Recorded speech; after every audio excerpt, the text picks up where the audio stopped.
ഭഗവാന്റെ അത്ഭുതകരമായ അവതാരം, അത് നരഹരിയായി ഭഗവാൻ അവതരിച്ച് ഹിരണ്യകശിപുവിന് നിഗ്രഹവും പ്രഹ്ലാദന് അനുഗ്രഹവും, സത്യത്തിൽ ഭഗവാൻ രണ്ടുപേരെയും അനുഗ്രഹിക്കുക തന്നെയാണ് ചെയ്തത്. ഭഗവാന് തൻ്റേതെന്നും അന്യൻ്റേതെന്നുള്ള വ്യത്യാസമില്ല. ആത്മാരാമനായിരിക്കുന്ന ഭഗവാൻ ലോകത്തിന് മുമ്പിൽ ആടിയൊരു ലീല. ഈ കഥ പറയുന്നത്, ഇവിടെ നരഹരിയായി ഭഗവാൻ അവതരിച്ചു എന്നുള്ള കഥ പറയുന്നത് ഭഗവാൻ നരനായ ഹരിയായി അവതരിച്ച കൃഷ്ണാവതാരത്തിന് ഇടയിൽ വെച്ചാണ്.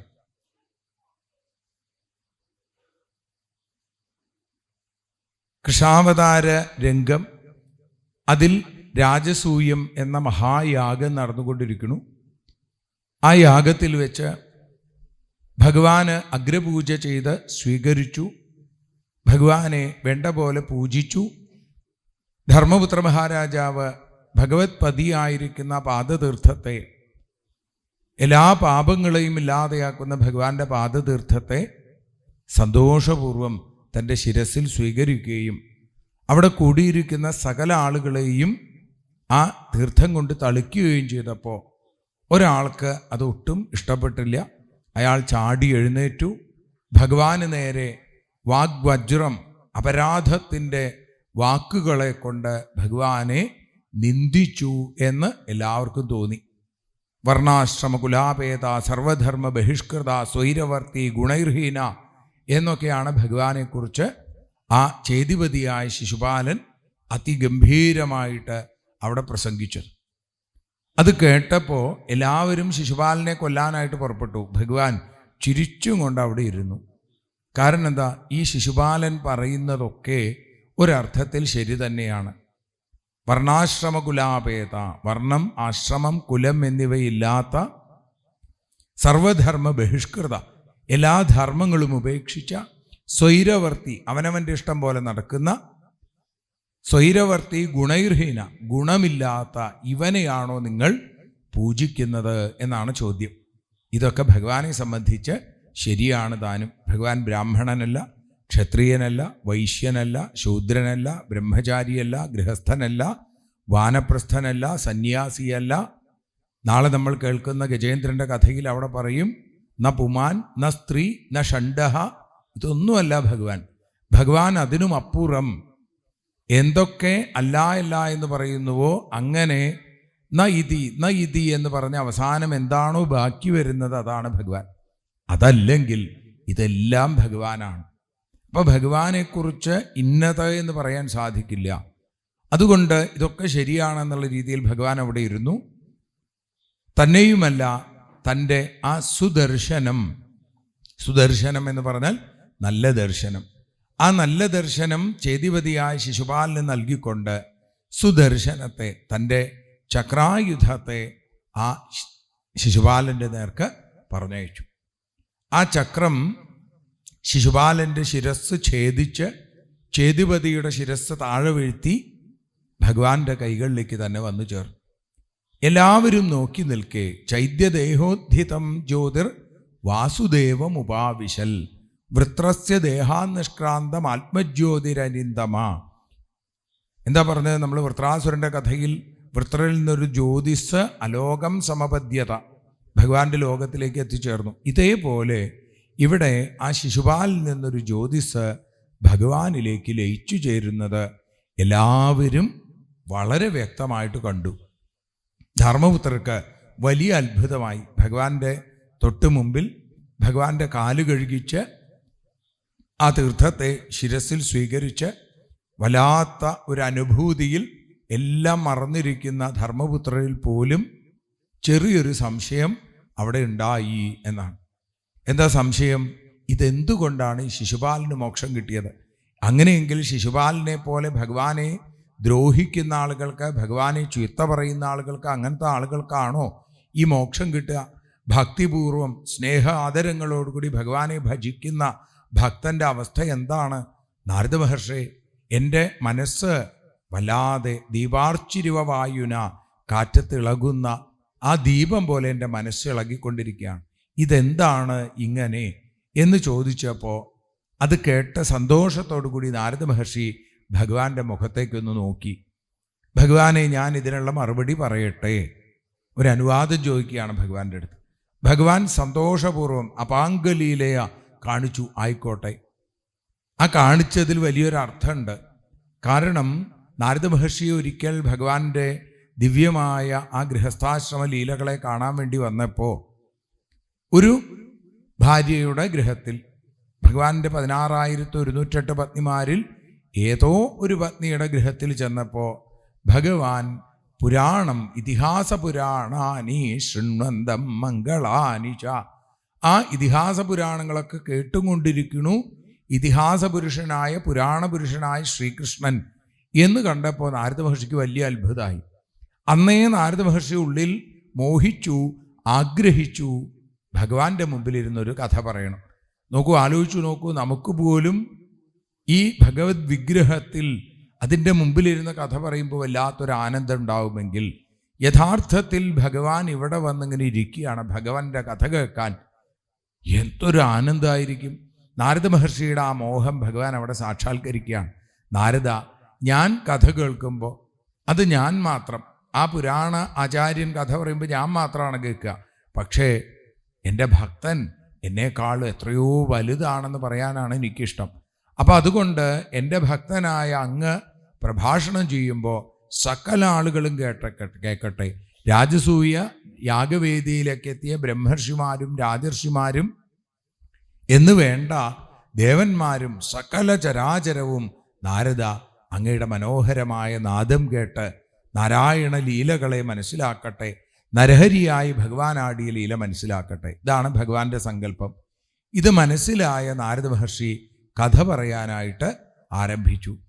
ഇത് പരീക്ഷത്തിന് ശ്രീശുബ്രഹ്മർഷി നാരദ മഹർഷി പറഞ്ഞ കഥ തന്നെയാണ് പരീക്ഷത്തിന് ആ ഗംഗാനദിയുടെ തീരത്ത് വെച്ച് പറഞ്ഞു കൊടുക്കുന്നത്. പരീക്ഷത്തിനും ധർമ്മപുത്രരെ പോലെ ഒരു സംശയം ഉണ്ടായി. ഭഗവാൻ എല്ലാവരെയും ഒരുപോലെ കാണുന്ന സമനാണെങ്കിൽ, എല്ലാവർക്കും പ്രിയനാണെങ്കിൽ ഭഗവാൻ എന്തുകൊണ്ടാണ് ദേവന്മാർക്ക് അനുഗ്രഹവും രാക്ഷസന്മാർക്കും അസുരന്മാർക്കും നിഗ്രഹവും കൊടുക്കുന്നത്? വലിയൊരു സംശയമാണ് എന്ന് പറഞ്ഞപ്പോൾ ശ്രീശുബ്രഹ്മർഷി പറഞ്ഞു, ആ സംശയം തന്നെ അസ്ഥാനത്താണ്.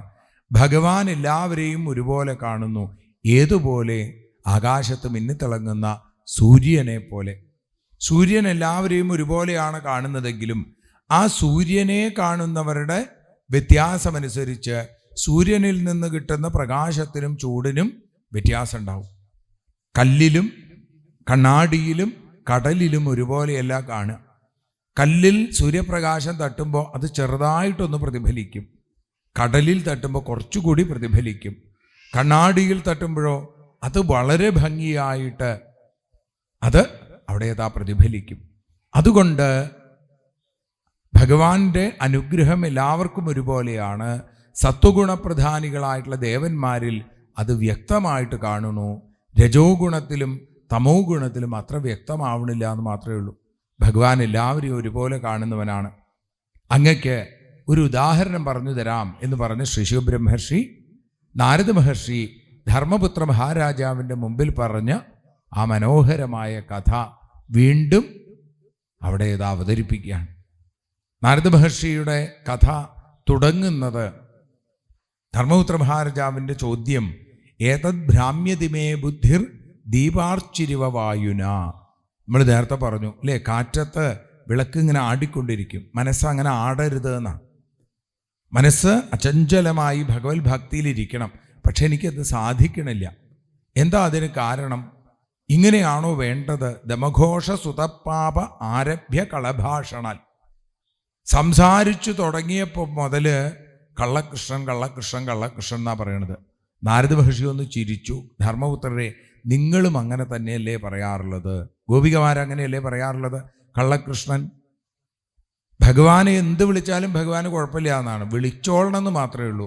വ്രജേ വസന്തം നവനീതചോരം വ്രജാംഗനാനാം ചതുകൂലചോരം അനേക ജന്മാർജിത പാപചോരം ചോരാഗ്രഗണ്യം. കള്ളന്മാരുടെ കള്ള എന്ന് വിളിച്ചാൽ ഓടി വരും ഭഗവാൻ.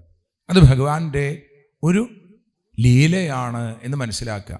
നിന്ദയും സ്തുതിയും പുരസ്കാരവും തിരസ്കാരവും ഒന്നും അവിവേകം കൊണ്ട് മാത്രം നമുക്ക് തോന്നുന്നതാണ്. ഭഗവാന് അത്തരത്തിലൊന്നും തന്നെ ഇല്ല.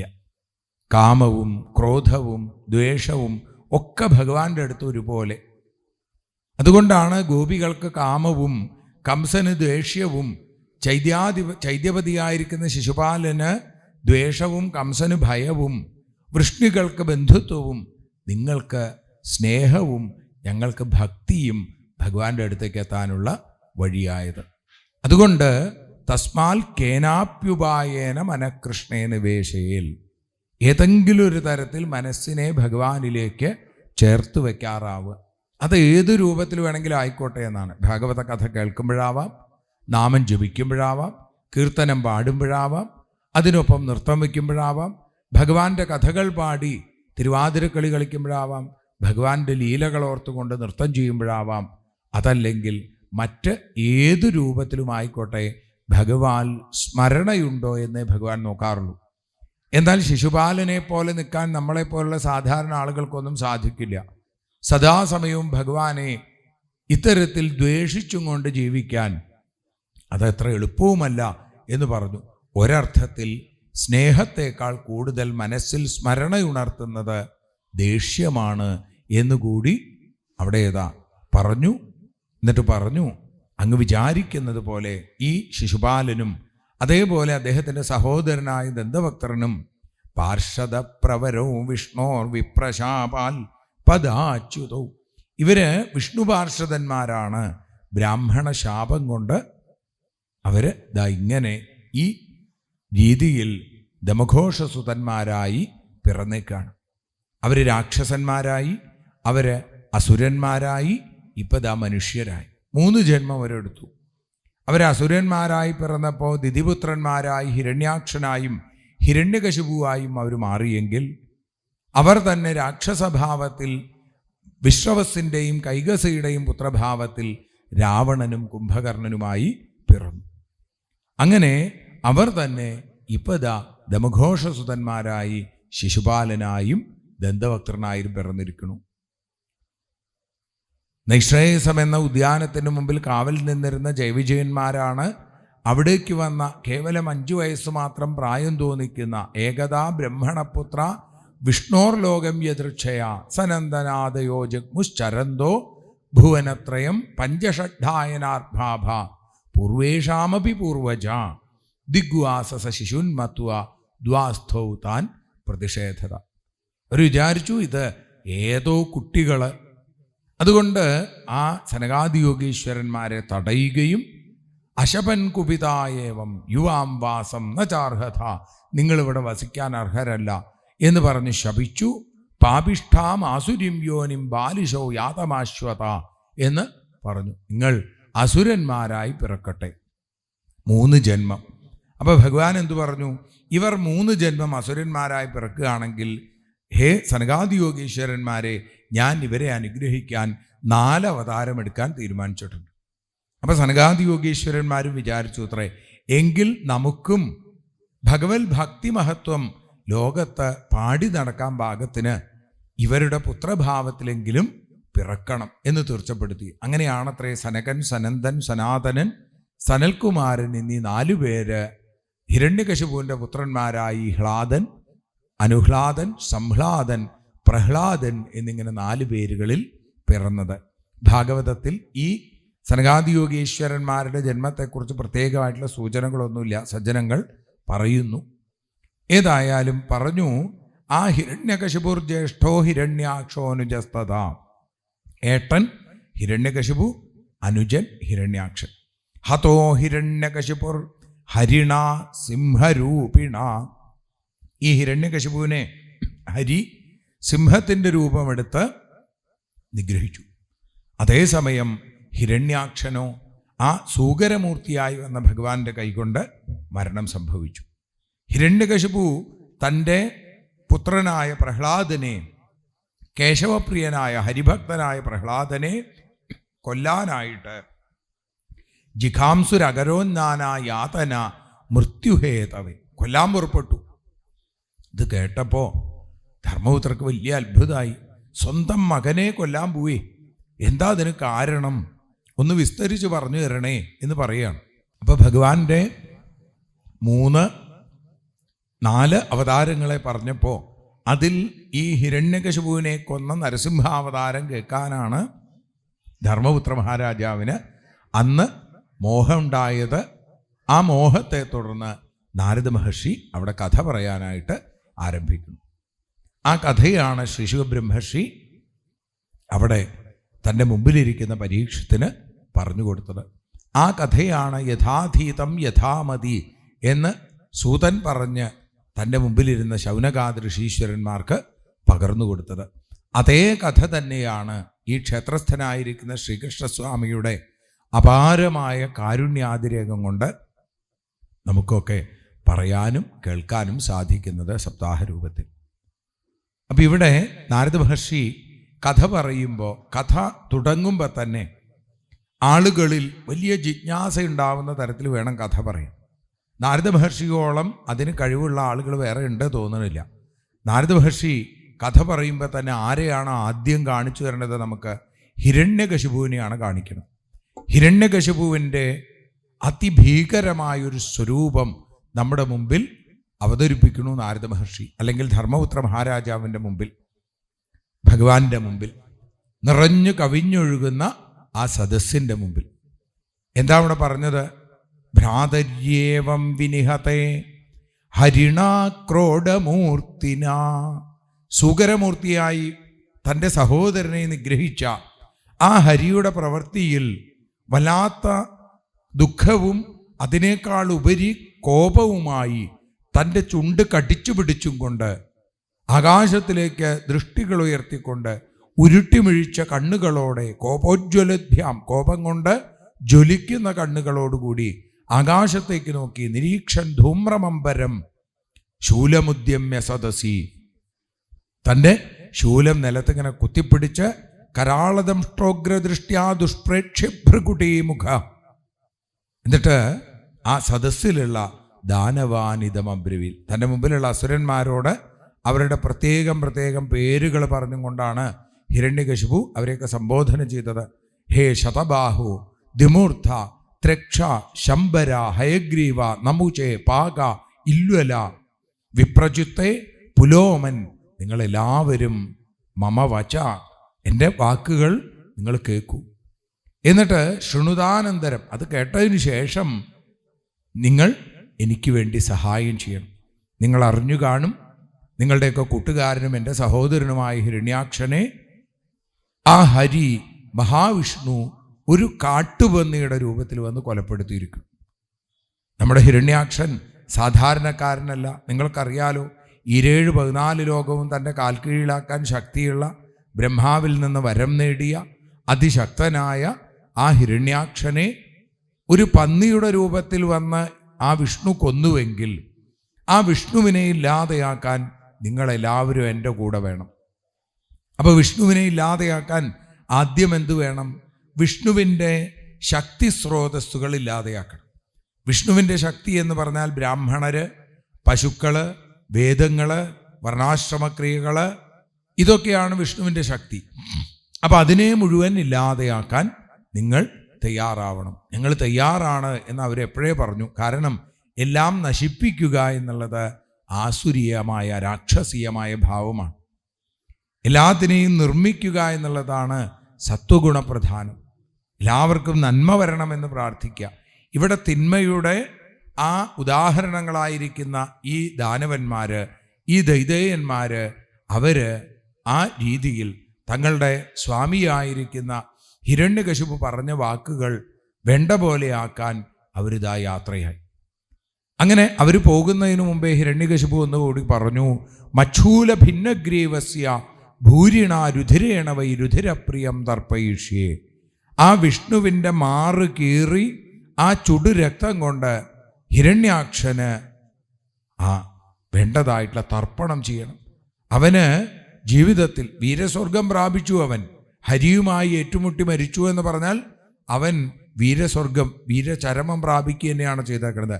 അവന് ആ രുധിരം കൊണ്ട് തർപ്പണം ചെയ്യണം. നിങ്ങളെല്ലാവരും എന്നെ സഹായിക്കണം എന്ന് പറഞ്ഞ ഹിരണ്യകശിപു അധർമ്മത്തെ പ്രോത്സാഹിപ്പിക്കുന്ന ഹിരണ്യകശിപു, സത്യം, ദയ, ധർമ്മം തുടങ്ങിയവയൊന്നും വേണ്ട എന്ന് പ്രഖ്യാപിച്ച ഹിരണ്യകശിപു, അതൊക്കെ വിഷ്ണുവിൻ്റെ ശക്തി കേന്ദ്രങ്ങളാണ്, ശക്തി സ്രോതസ്സുകളാണ് എന്ന് പറഞ്ഞ ഹിരണ്യകശിപു ഇവിടെ പുറത്ത് ഈ കാര്യം പറഞ്ഞ് നേരെ അന്തഃപുരത്തിൽ ചെന്ന് തൻ്റെ അമ്മയായ ദിതിയുടെ അടുത്തും തൻ്റെ സഹോദര ഭാര്യയായ ആ രുഷാഭാനുവിൻ്റെ അടുത്തും ശകുനി, ശമ്പരൻ, ധൃഷ്ടൻ, ഭൂതസന്താപകനൻ, വൃഗൻ, കാലനാഭൻ, മഹാനാഭൻ, ഹരിശ്മശ്രുമധോൽക്കജം ഇങ്ങനെയുള്ള ആ ഹിരണ്യാക്ഷൻ്റെ മക്കളെ ഗംഭീരമായിട്ട് ധർമ്മോപദേശം ചെയ്തു.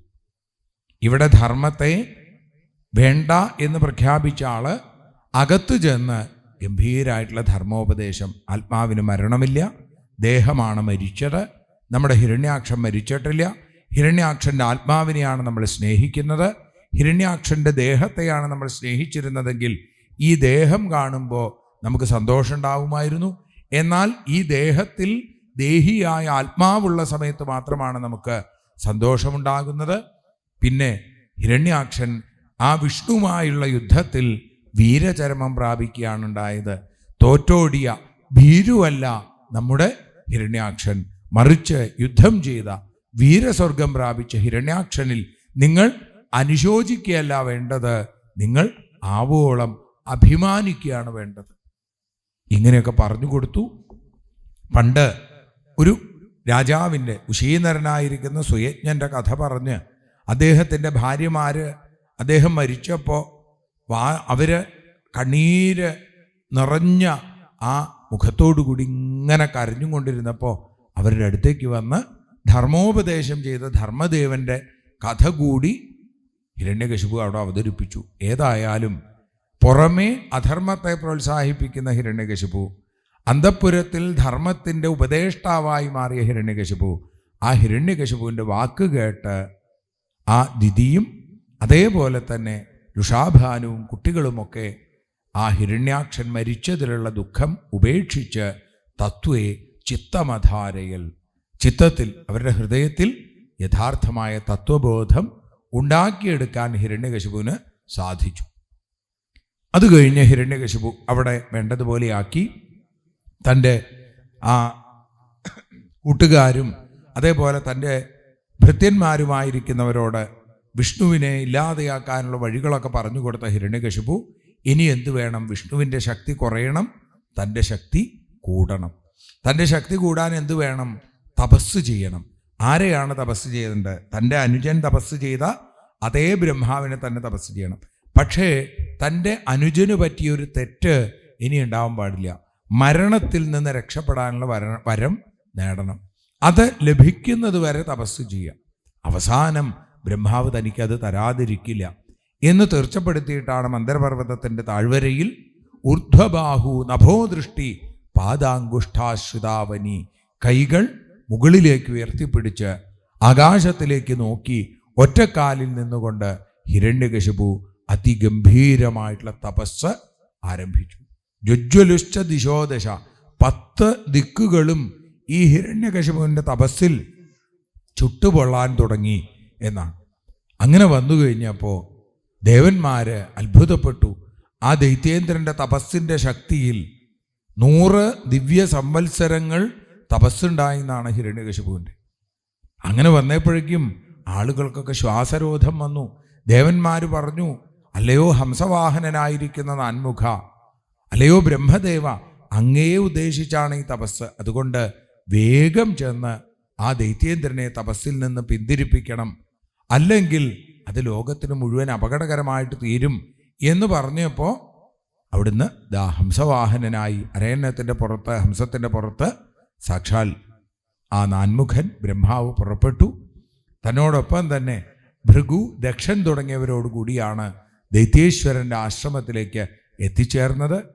അവിടെ വന്നപ്പോഴോ ഗംഭീരമായിട്ടുള്ള തപസ് നടക്കുന്നുണ്ട് എന്നറിഞ്ഞു വന്നപ്പോൾ തപസ് അനുഷ്ഠിക്കുന്ന ആളെ കാണാൻ സാധിക്കണില്ല. ഒരു ഓങ്കാര ശബ്ദം മാത്രം അവിടുന്ന് ഇങ്ങനെ മുഴങ്ങുന്നുണ്ട്. ഓം എന്ന ആ മന്ത്രധ്വനിയുടെ കാരണമന്വേഷിച്ചു ചെന്നപ്പോഴാണ് ഒരു വൽമീകത്തിൽ നിന്ന്, ചിതൽപുറ്റിൽ നിന്ന്, മുളയും പുല്ലുകളും വളർന്ന ഒരു പ്രത്യേക സ്ഥലത്ത് നിന്ന് അവിടുന്നാണ് ഈ ശബ്ദം അത് ഹിരണ്യകശിപുവാണ് അതിൻ്റെ ഉള്ളിൽ. ഹിരണ്യകശിപുവിൻ്റെ ദേഹം മുഴുവൻ ഉറുമ്പുകളും ചിതലുകളും തിന്ന് ആ ദേഹത്തെ മാംസം മുഴുവൻ ഇല്ലാതെയായിരിക്കണു. എല്ലിൽ പ്രാണൻ എങ്ങനെയോ ചേർന്ന് നിൽക്കണു. അതാണ് ഹിരണ്യകശിപുവിൻ്റെ അവസ്ഥ. ന ദദർശ, കാണാൻ സാധിച്ചില്ല. അങ്ങനെ ബ്രഹ്മാവ് പറഞ്ഞു, ഉത്തിഷ്ഠോത്തിഷ്ഠ ഭദ്രം തേ തപസ്സിദ്ധോസി കാശ്യപ. ഹേ കശ്യപപുത്ര, അങ്ങ് എഴുന്നേറ്റോളൂ. അങ്ങക്ക് വരം തരാനായിട്ട് ഞാനിതാ വരദനായി വന്നിരിക്കുന്നു. എന്ത് വരം വേണമെങ്കിലും ചോദിച്ചോളൂ. ഇതേപോലെ മുമ്പൊരിക്കൽ ഇതുപോലെ ഒരു തപസ് ചെയ്തിട്ടില്ല. നെയ്തൽ പൂർവർഷയശ്ചക്രു ന കരിഷ്യന്തി ചാപരെ നിരമ്പുർധാരയൽ പ്രാണാൻ കോവൈ ദിവ്യസമാശതം. 100 വർഷം ദിവ്യസംവത്സരങ്ങൾ തപസ് ചെയ്യാന്ന് പറഞ്ഞാൽ ആർക്കാ അത് സാധിക്കുക? അതുകൊണ്ട് എൻ്റെ ദർശനം ഒരിക്കലും വിഫലമാവില്ല. എന്തു വേണമെങ്കിലും ചോദിച്ചോളൂ. എന്നിട്ട് തൻ്റെ കമണ്ടലു ജലം കൊണ്ട് ഹിരണ്യകശിപുവിനെ ഒന്നങ്ങനെ തളിച്ചു. സ തൽക്കീച കവൽമീകാൽ സഹ ഓജോ ബലാന്വിത. ഓജസ്സും ബലവും തേജസ്സുമൊക്കെ ആയിട്ട് ഹിരണ്യകശിപു എഴുന്നേറ്റ് അങ്ങനെ നിന്നു. ഇപ്പോൾ സർവാവയവ സമ്പന്നോ വജ്രസംഹനനോ യുവ, എല്ലാ അവയവപുഷ്ടിയോടും കൂടി വജ്രസമാനമായിരിക്കുന്ന അവയവങ്ങളോടുകൂടി യുവാവിനെ പോലെ ഹിരണ്യകശിപു അവിടെ അങ്ങനെ നിന്നു എന്നാണ്. ആ ഹിരണ്യകശിപുവിനെ കണ്ട് ബ്രഹ്മാവ് തൻ്റെ കൈകൾ ഉയർത്തി അനുഗ്രഹിച്ചു. ഹിരണ്യകശിപു നോക്കുമ്പോൾ സനിരീക്ഷ്യാംബരേ ദേവം ഹംസവാഹമവസ്ഥിതം നനാമശിരസാ ഭൂമൗ തദ്ദർശനമഹോത്സവ. കണ്ണുകളൊക്കെ ഇങ്ങനെ നിറഞ്ഞൊഴുകി, ദേഹത്ത് രോമാഞ്ചുണ്ടായി, തൊണ്ടയിൽ വാക്കുകൾ പുറത്തേക്ക് വരാനാവാതെ വീർപ്പുമുട്ടി, മിഴികൾ നിറഞ്ഞും മൊഴികൾ മുറിഞ്ഞും ഹിരണ്യകശിപു നോക്കൂ, ഭഗവാനെ ഭജിച്ചതുകൊണ്ട് ഹിരണ്യകശിപുവിൻ്റെ ആ ഹൃദയം പോലും ആർദ്രമായി മാറി. ഗംഭീരായിട്ട് സ്തുതിച്ചു. നമ ആദ്യായ ബീജായ ജ്ഞാനവിജ്ഞാനമൂർത്തയേ പ്രാണേന്ദ്രിയമനോബുദ്ധിവികാരൈർ വ്യക്തിമീയുഷേ ത്വമീശിഷേ ജഗതസ്തസ്ഥുഷശ്ച പ്രാണേന മുഖ്യേന പതിപ്രജാനാം ചിത്തസ്യ ചിത്തേർമന ഇന്ദ്രിയാണാം പതിർമഹാൻ ഭൂതഗുണാശയേഷ ത്വം സപ്തതന്തൂൻ വിതനോഷി തന്വ ത്രയ്യ ചാതുർഹോത്രക വിദ്യയാച ത്വമേക ആത്മാത്മവതാമനാതിരനന്ദപാര കവിരന്തരാത്മ. ഹിരണ്യകശിപുവിൻ്റെ മേഘസമാനമായ ആ ശ്രുതി, ആ സ്തുതി, ആ സ്തുതി കേട്ട് ബ്രഹ്മാവ് പറഞ്ഞു, എന്ത് വേണമെങ്കിലും ചോദിച്ചോളൂ. ഹിരണ്യകശിപു എന്നിങ്ങനെ ആലോചിച്ചു. എന്തും തരാം എന്നുണ്ടെങ്കിൽ യദിദാസ്യഭിമതാൻ വരാൻമേ വരദോത്തമ. അപ്പോഴേക്കും ഉള്ളിൽ അഹങ്കാരം വന്നു. ഇതുവരെ ആർദ്രമായ ഭക്തിഭാവമായിരുന്നു ഹിരണ്യകശിപുവിൽ നിറഞ്ഞു നിന്നിരുന്നതെങ്കിൽ യഥാർത്ഥമായ ആസുരീയമായ ഭാവം, അതാണ് അങ്ങ് വരം തരാൻ തയ്യാറാണെങ്കിൽ എന്നുള്ള വാക്കിലൂടെ നമുക്ക് കാണാൻ സാധിക്കുന്നത്. അങ്ങനെയെങ്കിൽ അങ്ങയുടെ സൃഷ്ടിയിൽപ്പെട്ട ഒന്നുകൊണ്ടും ഭൂതേഭ്യസ്തദ്വിസൃഷ്ടേഭ്യോ മൃത്യുർമാഭൂന്മമ പ്രഭു, അങ്ങയുടെ സൃഷ്ടിയിൽപ്പെട്ട ഒന്നുകൊണ്ടും എനിക്ക് മരണമുണ്ടാവരുത്. വളരെ പെട്ടെന്ന് ബ്രഹ്മാവ് അത് സമ്മതിച്ചു. കാരണം എന്താ? അവിടെ താൻ സൃഷ്ടിച്ച ഒന്നുകൊണ്ടും മരണം ഉണ്ടാവരുത് എന്നാണ്. അപ്പം താൻ എത്ര വരം കൊടുത്താലും എപ്പോഴാണോ ഭക്തന്മാരെ ദ്രോഹിച്ചു തുടങ്ങുന്നത്, അപ്പോ അത് ഹനിഷ്യേപി വരോർജിതം എന്ന് പ്രഖ്യാപിച്ചുകൊണ്ടൊരാളുണ്ട്. അത് ബ്രഹ്മാവല്ല, ബ്രഹ്മാവും പൂജിക്കുന്ന ബ്രഹ്മേശനായിരിക്കുന്ന ആ ഭഗവാനാണ്. ആ ഭഗവാന്റെ സൃഷ്ടിയാണ് താൻ എന്നറിയാനുള്ള ജ്ഞാനം ഇവനില്ലാതെ പോയി. ഹിരണ്യകശിപു പിന്നെ ഒന്നുകൂടി ഉറപ്പിച്ചു, ഇങ്ങനെ മാത്രമല്ല, സകല ആ അഷ്ടദിക്പാലകന്മാരുടെയും ചൈതന്യം അവരുടെ സ്ഥാനത്തോടു കൂടി എനിക്ക് വേണം. തന്നെയുമല്ല, അകത്തു വെച്ചോ പുറത്തു വെച്ചോ, ജീവനുള്ള വസ്തു കൊണ്ടോ ജീവനില്ലാത്ത വസ്തു കൊണ്ടോ, ആയുധം കൊണ്ടോ ആയുധമില്ലാതെയോ, മനുഷ്യനോ മൃഗമോ ഒന്നും എനിക്ക് മരണം സംഭവിക്കരുത്, ഇവരെ കൊണ്ടൊന്നും. ഇത് കേട്ടപ്പോൾ വളരെ സന്തോഷപൂർവം, വളരെ ബുദ്ധിമുട്ടാണെങ്കിൽ പോലും താതേമേ ദുർലഭാ പുംസാം യാൻ വൃണീഷേ വരാൻ മമ തഥാപി വിതരാമ്യങ്ക വരാൻ യദപി ദുർലഭാൻ. ദുർലഭമാണെങ്കിലും വരം തരാം എന്ന് പറഞ്ഞ് വരം കൊടുത്ത് അവിടുന്ന് ബ്രഹ്മാവ് തിരിച്ചുപോയി. ഉടനെ തന്നെ ഭഗവത്യകരോദ്വേഷം ഭ്രാതൃവധമനുസ്മരൻ. പട്ടേരിപ്പാട് നാരായണീയത്തിൽ വളരെ ഭംഗിയായി ഹിരണ്യകശിപുവിൻ്റെ ആ ഭാവത്തെ മനോഹരമായി അവതരിപ്പിക്കുന്നു. വരം ലബ്ധ്വാ ദൃപ്തഃ, ഒരക്ഷരേ മാറിയുള്ളൂ എന്നാണ്. വരം നേടിയാൽ എന്താ വേണ്ടത്? വരം ലബ്ധ്വാ തൃപ്തഃ, തൃപ്തനാവുകയാണ് വേണ്ടത്.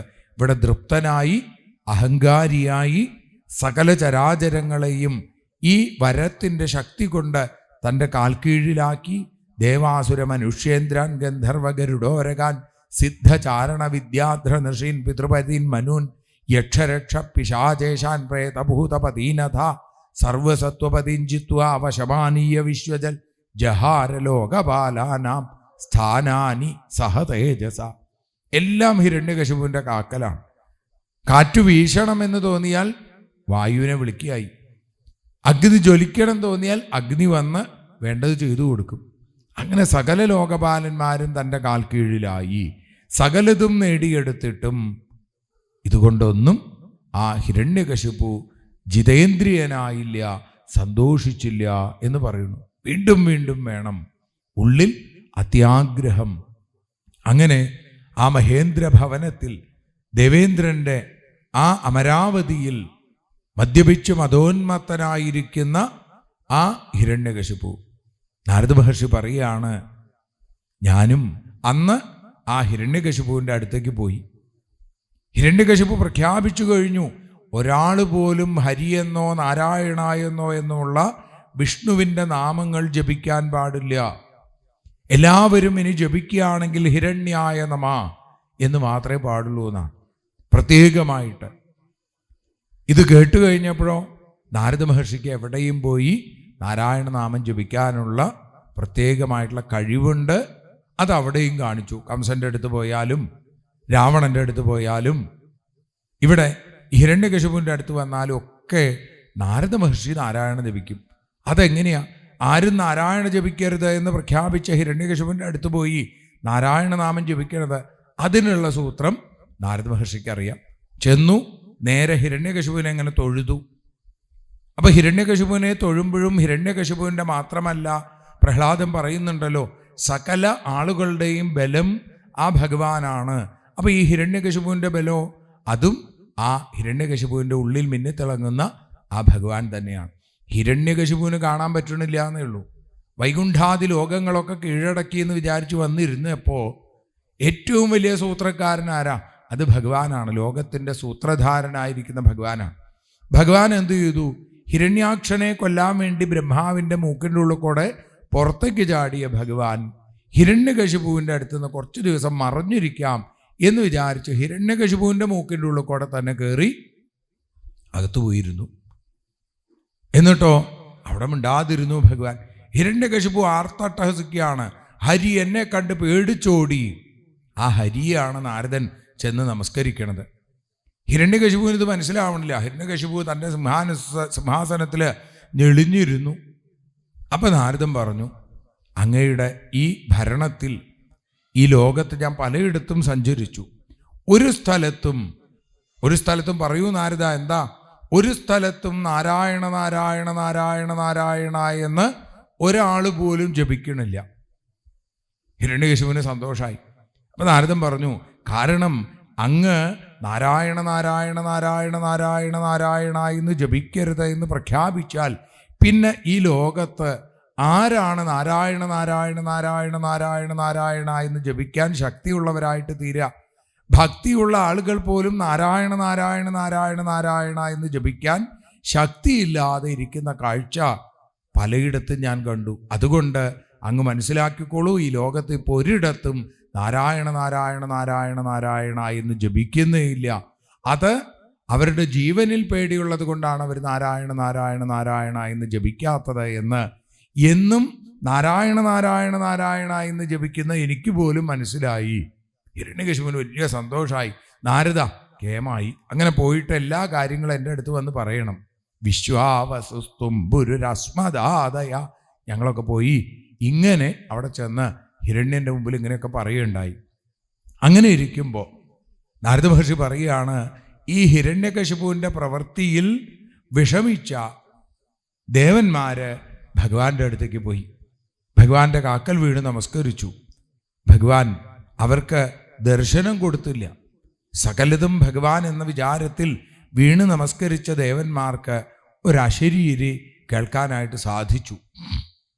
ഇതാ ഭഗവാൻ പറഞ്ഞത്, നിങ്ങളുടെ ദുഃഖം ഞാൻ മനസ്സിലാക്കുന്നുണ്ട്. അപ്പോൾ എപ്പോഴാണോ ദേവന്മാര്, വേദങ്ങള്, പശുക്കള്, ബ്രാഹ്മണര്, സജ്ജനങ്ങൾ, ധർമ്മം, പിന്നെ ഞാൻ, ഇവരിലൊക്കെ ഒരാൾ വിദ്വേഷം വെച്ച് പുലർത്തുന്നത്, സവ ആശു വിനശ്യതി, അവൻ അധികം വൈകാതെ നശിക്കും. പിന്നെ ഇതിനേക്കാളൊക്കെ ഞാൻ സ്നേഹിക്കുന്ന ഒരാളുണ്ട്. അതാരാ?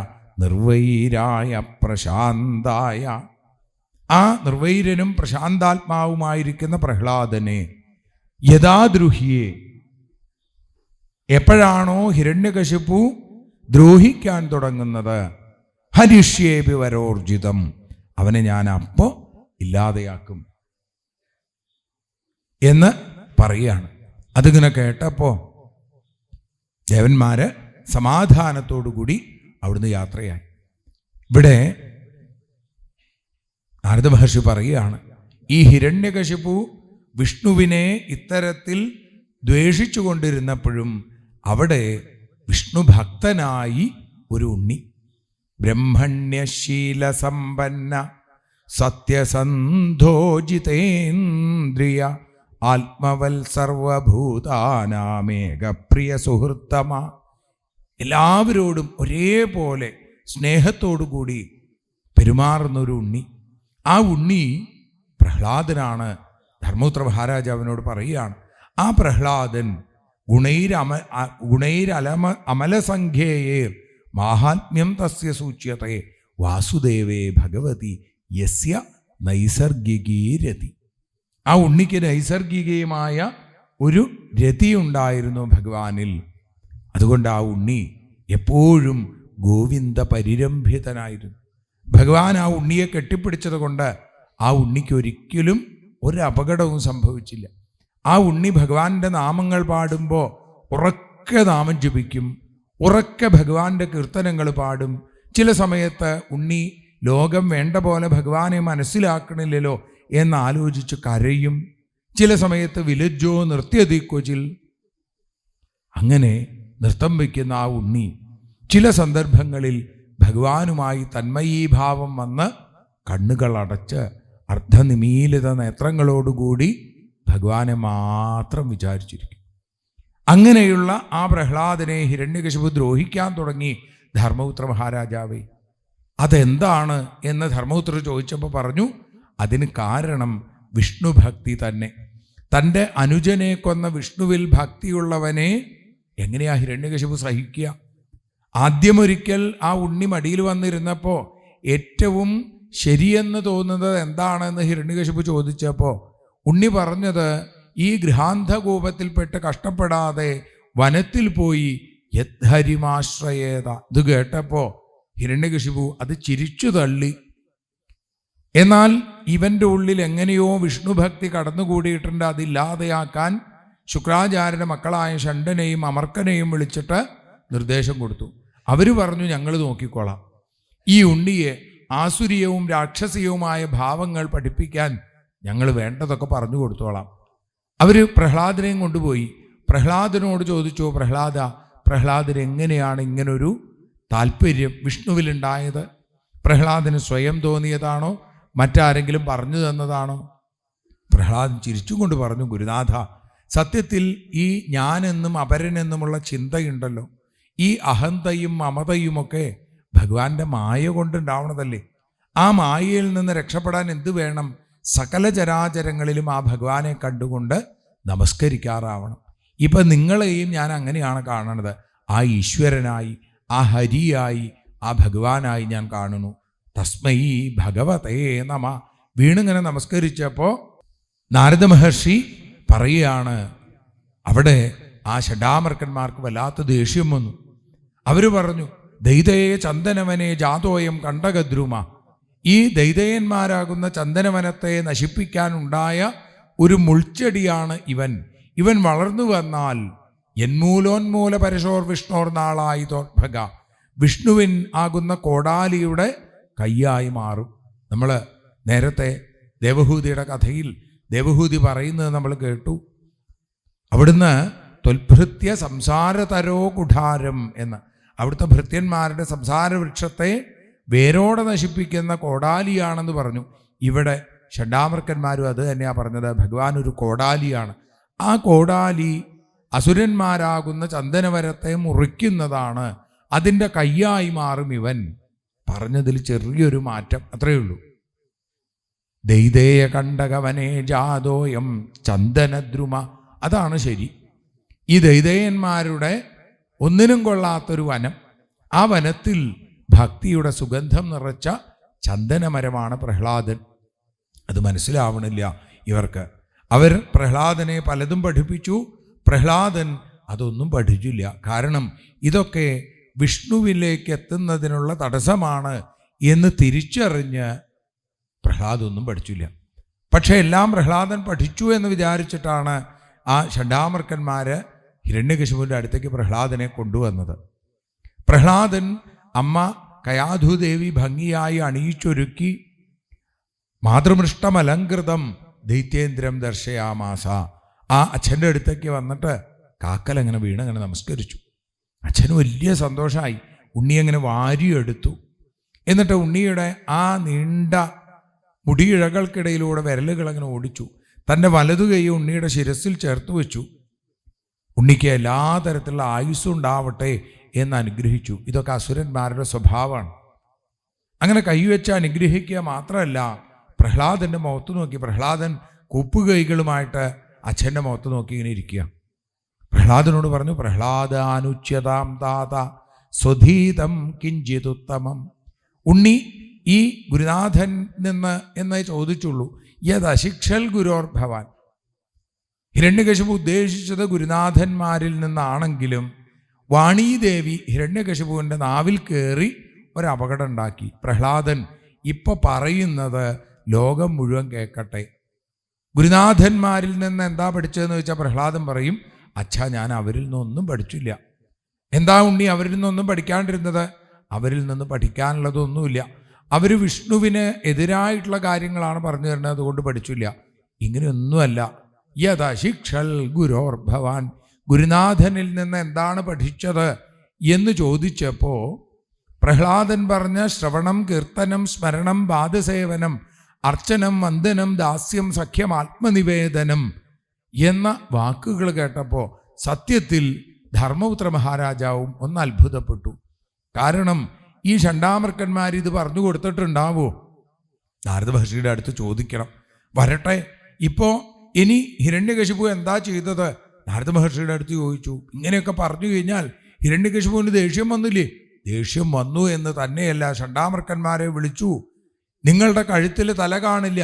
ഇതൊക്കെയാണോ കുട്ടിയെ പഠിപ്പിക്കുന്നത്? ബ്രഹ്മബന്ധോ കിമേതത്തെ വിപക്ഷം ശ്രയതാസത അസാരം ഗ്രാഹിതോ ബാലോ മമനാദൃത്യ ദുർമതേ എന്ന് പറഞ്ഞപ്പോൾ അവരിങ്ങനെ ആലില പോലെ വരയ്ക്കാൻ തുടങ്ങി. ഹിരണ്യകശിപു ദേഷ്യം കൊണ്ടാണ് വരയ്ക്കുന്നതെങ്കിൽ ആ ഹിരണ്യകശിപുവിൻ്റെ ദേഷ്യം കണ്ട് ഷണ്ടാമർക്കന്മാർ പേടിച്ച് ആലില പോലെ വരയ്ക്കാൻ തുടങ്ങി. പറഞ്ഞു, ന മൽപ്രണീതം, ഞങ്ങൾ പഠിപ്പിച്ചതല്ല, ന പരപ്രണീതം, വേറെ ആരും പഠിപ്പിച്ചതല്ല, നൈസർഗികീയം മതിരസ്യ രാജൻ.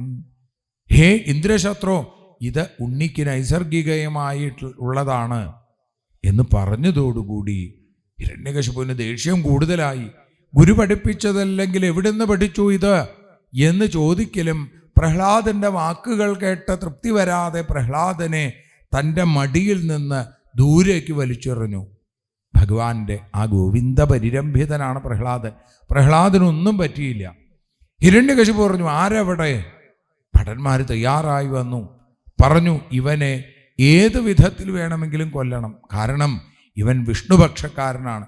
5 വയസ്സിൽ എനിക്കെതിരെ ഇത്രയും ശക്തിയോടുകൂടി ഇവൻ നിൽക്കാൻ സാധിക്കുന്നുണ്ടെങ്കിൽ ഇവൻ്റെ പിന്നിൽ വിഷ്ണുവിൻ്റെ ശക്തിയുണ്ട്. അത് ഇപ്പം തന്നെ ഇല്ലാതെയാക്കണം. ശരീരത്തിൽ ഏതെങ്കിലും ഒരു അവയവത്തിന് അസുഖം വന്നാൽ ആ അവയവം മുറിച്ചു കളഞ്ഞിട്ടാണെങ്കിലും ഛിന്ദ്യാൽ തദംഗം യതുതാത്മനോഹിതം ശേഷം സുഖം ജീവതി. ബാക്കിയുള്ള കാലം സുഖമായിട്ടിരിക്കണം. കയ്യിനാണ് ദോഷമെങ്കിൽ കയ്യ് മുറിച്ചു കളയുക. ഇവൻ എൻ്റെ കുലത്തിൽ, എൻ്റെ പുത്രൻ, യാതൊരു ദാക്ഷിണ്യവും കാണിക്കേണ്ട, കൊന്നോളൂ ഇവനെ, ഏത് തരത്തിൽ വേണമെങ്കിൽ. അപ്പോഴേക്കും ഭടന്മാർ വന്നു. നദന്തോ ഭൈരവാന്നാദാൽ ഛിന്തി ഭിന്ദീതി വാദിന. അവര് കൊല്ലവനെ, വെട്ടവനെ എന്നൊക്കെ പറഞ്ഞ് ശൂലങ്ങളും വാളുമൊക്കെ ആയിട്ട് വന്നു. വാളും കുന്തവുമൊക്കെ തകർന്നു പോകുന്നതല്ലാതെ ആ ഉണ്ണിയുടെ ദേഹത്ത് ഒരു രോമത്തിന് പോലും ദോഷമുണ്ടാക്കാൻ ആർക്കും സാധിച്ചില്ല. പേടിച്ചു. ഉടനെ തന്നെ ദിഗ്ഗജങ്ങളെ കൊണ്ടുവന്നു. ആനകള് ആ കൂർത്തുമൂർത്ത കൊമ്പുകളുമായി പ്രഹ്ലാദനെ കുത്തിമലർത്താൻ വരുമ്പോൾ അടുത്തേക്ക് അങ്ങോട്ട് എത്തുമ്പോഴേക്കും അവിടെ സിംഹനാദമാണ്. ആ ആനകളുടെ ചെവിയിൽ, ആ മദകരികളുടെ ചെവിയിൽ സിംഹനാദം ഉയർന്നു. അവിടെ പ്രഹ്ലാദനല്ല, അലറി വിളിച്ചും കൊണ്ടൊരു സിംഹം. പേടിച്ചു. ആഹരീഗർജനം കേൾക്കുന്ന മാത്രയിൽ ഘോരപാപങ്ങളാം വൻഗജങ്ങൾ ദൂരത്തിലോടി മറയുന്നു. എങ്കിൽ വിഷപ്പാമ്പുകളെ കൊണ്ടുവരൂ. വിഷപ്പാമ്പുകൾ ഭണം ഉയർത്തിക്കൊണ്ട് വിഷം ചീറ്റിക്കൊണ്ട് ഇങ്ങനെ വരുന്നു. അടുത്തേക്ക് വരുമ്പോഴേക്കും സാമഗാന ചിറകടിയൊച്ചയാം. ആ സാമഗാന ചിറകടിയുമായി ഗരുഡനാണ് അവിടെ ഇങ്ങനെ നിൽക്കുന്നത്. നാഗാരിയായ ഗരുഡനെ കാണുമ്പോഴേക്കും അവരും പിന്തിരിഞ്ഞോടി. പർവ്വതത്തിൻ്റെ മുകളിൽ നിന്ന് വലിച്ചെറിഞ്ഞു. വെള്ളത്തിൽ മുക്കിക്കൊല്ലാൻ നോക്കി, ഗുഹയിൽ അടച്ചു നോക്കി, വിഷപ്പുകയടുപ്പിച്ചു, ഭക്ഷണം കൊടുക്കാതെ നോക്കി. ഗരദാനൈർ അഭോജനൈ, വിഷം കൊടുത്തു. കയാധുദേവിയുടെ കയ്യിലാണ് വിഷപാത്രം കൊടുത്തത്. നിന്റെ വളർത്തുദോഷമാണ് ഇത്, നീ ശ്രദ്ധിക്കാത്തത് കൊണ്ടാണ്, കൊടുക്ക്. കയാധുദേവിയുടെ കയ്യിലിരുന്ന് ആ പാത്രം ഇങ്ങനെ വിറച്ചു. കണ്ണുകളിൽ നിന്ന് കണ്ണീർ തുള്ളികൾ തെറിച്ചു. പ്രഹ്ലാദനോ ഇതൊക്കെ കണ്ട് വെറുതെ ചിരിച്ചു. അത്രയേ ഉള്ളൂ. പ്രഹ്ലാദൻ പറഞ്ഞു, അമ്മ എന്തിനാ വിഷമിക്കണത്, ഭഗവാൻ എന്നെ രക്ഷിക്കും എന്ന് ഉറപ്പിച്ച് ആ കയ്യിൽ നിന്ന് വിഷപാത്രം വാങ്ങി അത് അമൃതുപോലെ കഴിച്ചു. നാരദ മഹർഷി പറയുകയാണ്, ധർമ്മപുത്രരെ, പാലാഴിമഥന സമയത്ത് ഹാലാഹലം കഴിച്ച സാക്ഷാൽ മഹാദേവന് പോലും കഴുത്ത് നീലനിറായി. പക്ഷേ ആ ഭഗവാന്റെ പാദാരവിന്ദങ്ങളിൽ തൻ്റെ ശിരസ് ചേർത്ത് വെച്ച ആ നീലമേഘ ശ്യാമളവർണ്ണൻ്റെ പാദങ്ങളിൽ ശിരസ് ചേർത്ത് വെച്ച ആ പ്രഹ്ലാദന് യാതൊന്നും സംഭവിച്ചില്ല എന്ന് പറയുന്നു. ഹിരണ്യകശിപു ആലോചിച്ചു. നൂനമേതൽ വിരോധേന മൃത്യുർമേ ഭവിതാനവ. ഇവനോടുള്ള വിരോധം കൊണ്ട് എനിക്ക് മരണം ഉണ്ടാവുമോ? ഉണ്ടാവില്ല എന്ന് സ്വയം ആശ്വസിച്ചു. ഗുരുപുത്രന്മാർ പറഞ്ഞു, ഞങ്ങൾ ഇവനെ കൊണ്ടുപോട്ടെ. ഗുരുകുലത്തിൽ വരുണപാശം കൊണ്ട് ബന്ധിച്ച് ഇവനെ ഞങ്ങൾ വേണ്ടത് പഠിപ്പിച്ചോളാം. അപ്പോഴേക്കും ഞങ്ങളുടെ അച്ഛനായ അസുരഗുരുവായ ശുക്രാചാര്യർ വരും. വന്നു കഴിഞ്ഞാൽ പിന്നെ ഈ ഉണ്ണിയെ നമുക്ക് ആസുരീയമായ ഭാവത്തിലേക്ക് കൊണ്ടുവരാൻ ഒരു വിഷമവും ഉണ്ടാവില്ല. ഹരി എന്ന ചിന്ത പോലും ഇവനെ ഇല്ലാതെയാക്കാൻ ഞങ്ങൾക്ക് സാധിക്കും. കൊണ്ടുപോകൂ, എനിക്ക് കാണണ്ട എന്നാണ് ഹിരണ്യകശിപുവിൻ്റെ മറുപടി. എന്നാൽ പ്രഹ്ലാദനിൽ ഹരിചിന്ത ഇല്ലാതെയാക്കാൻ മോഹിച്ച ആ ഗുരുപുത്രന്മാര് അധികം വൈകാതെ മനസ്സിലായി, പ്രഹ്ലാദനിൽ മാത്രമല്ല സകല അസുരക്കുട്ടികളിലും ആ ഹരിചിന്ത, ആ ശരിയുടെ ചിന്ത അവരിലൊക്കെ പ്രഹ്ലാദൻ ചേർത്ത് വെച്ചു എന്ന്. കാരണം എന്താ, കുട്ടികൾ വന്ന് പ്രഹ്ലാദൻ്റെ അടുത്ത് വന്ന് പറഞ്ഞു, പ്രഹ്ലാദ എന്തിനാണ് ഈ അച്ഛൻ പറയുന്നത് കേൾക്കാതെ ഇത്തരത്തിൽ പ്രഹ്ലാദൻ ഇങ്ങനെ ദ്രോഹിക്കണാണിപ്പോൾ ഞങ്ങൾക്ക് വല്ലാത്ത വിഷമം വരാറുണ്ട്. അപ്പം അച്ഛൻ പറയണത് ഇപ്പം കേൾക്കുക. എന്നിട്ട് പ്രഹ്ലാദൻ ഞങ്ങളുടെ ചക്രവർത്തിയാകുമ്പോൾ പ്രഹ്ലാദൻ പറഞ്ഞ് ശ്രവണവും കീർത്തനവും ഒക്കെ ആവാലോ, അതുപോരെ? പ്രഹ്ലാദൻ ഉറപ്പിച്ചു പറഞ്ഞു, കൗമാര ആചരിൽ, കുട്ടിക്കാലം മുതൽ തന്നെ ആ ഭഗവാനിൽ ഭക്തിയുള്ളവരായിട്ട് തീരണം. അല്ലെങ്കിൽ എന്താ കുഴപ്പം? കാരണം നമ്മുടെ ജീവിതത്തിൽ ഭഗവാനെ സ്മരിക്കാൻ സമയമില്ലാതെയായി പോവും. ശങ്കരാചാര്യസ്വാമികൾ പറഞ്ഞിട്ടുണ്ടല്ലോ അല്ലേ, ആ യൗവനത്തിൽ നാഭീസ്തനഭര നാഭീദേശം, അതിലൊക്കെ ഇങ്ങനെ താല്പര്യം വന്ന് ബാലസ്ഥാവൽ ക്രീഡാസക്ത, തരുണസ്ഥാവൽ തരുണീസക്ത, വൃദ്ധസ്ഥാവൽ ചിന്താഗ്രസ്ത, പരമേ ബ്രഹ്മണി കോപിന സക്ത. ഇത് തന്നെയാണ് പറഞ്ഞത്. കുട്ടിക്കാലത്ത് കളിച്ചും യൗവനത്തിൽ ആ ഗൃഹസ്ഥാശ്രമ ലീലകൾ ആടിയുമൊക്കെ കഴിഞ്ഞ് വാർദ്ധക്യത്തിലേക്ക് എത്തുമ്പോൾ ഇന്ദ്രിയങ്ങൾക്ക് ശക്തിയില്ലാതെ കണ്ണിന് കാണാനും ചെവിക്ക് കേൾക്കാനും സാധിക്കാത്ത സമയത്തല്ല ഭഗവാനെ ആരാധിക്കേണ്ടത്, ആദ്യം മുതൽ തന്നെ. അതുകൊണ്ട് നിങ്ങളും ആ ഭഗവാനെ ആശ്രയിക്കൂ. കുട്ടികൾക്ക് സംശയമായി, ഞങ്ങൾ എങ്ങനെയാണ് ഭഗവാനെ ആശ്രയിക്കുക? നമ്മൾ അസുരന്മാരല്ലേ? അസുരന്മാരും ആ വിഷ്ണുവും തമ്മിൽ എന്നും ദേഷ്യമല്ലേ? വിഷ്ണു നമ്മുടെ ശത്രുവല്ലേ എന്നൊക്കെ ചോദിച്ചപ്പോൾ പ്രഹ്ലാദൻ പറഞ്ഞു, ഒരിക്കലും അങ്ങനെ ചിന്തിക്കാൻ പോലും പാടില്ല. കുട്ടികൾ പറഞ്ഞു, ഞങ്ങൾക്ക് അതിനേക്കാൾ വലിയൊരു സംശയമുണ്ട്. പ്രഹ്ലാദൻ എന്നും സത്യസന്ധനാണ്.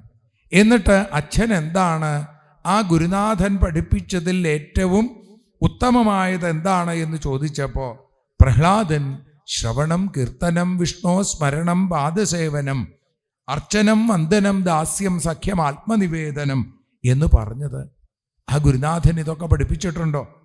കുട്ടികളെ, നിങ്ങൾ പറഞ്ഞില്ലേ ഞാൻ സത്യസന്ധനാണെന്ന്? അതുകൊണ്ട് തന്നെയാണ് അച്ഛൻ പറഞ്ഞ ആ ചോദ്യത്തിന് എനിക്ക് മറുപടി പറയാൻ സാധിച്ചത്. അച്ഛൻ പറഞ്ഞത് എന്താ? ഗുരുനാഥന്മാർ പഠിപ്പിച്ചത് എന്താന്ന് കുട്ടികൾ പറഞ്ഞു. അതല്ല, അച്ഛൻ ചോദിച്ചത് യദശിക്ഷൽ ഗുരോർ ഭവാൻ എന്നാണ് അച്ഛൻ പറഞ്ഞത്. എന്ന് വെച്ചാൽ ഗുരു പഠിപ്പിച്ചത് എന്താന്ന് ഗുരുനാഥന്മാരെന്ന് അച്ഛൻ പറഞ്ഞില്ല. അതുകൊണ്ട് എന്നെ പഠിപ്പിച്ച ആ ഗുരുവിനെ ഓർത്ത് ഞാൻ ആ കാര്യം പറഞ്ഞു. ഈ പ്രഹ്ലാദനെ മാത്രം പഠിപ്പിക്കുന്ന ഒരു ഗുരു അതാരാ? ഞങ്ങൾ കണ്ടിട്ടില്ലല്ലോ.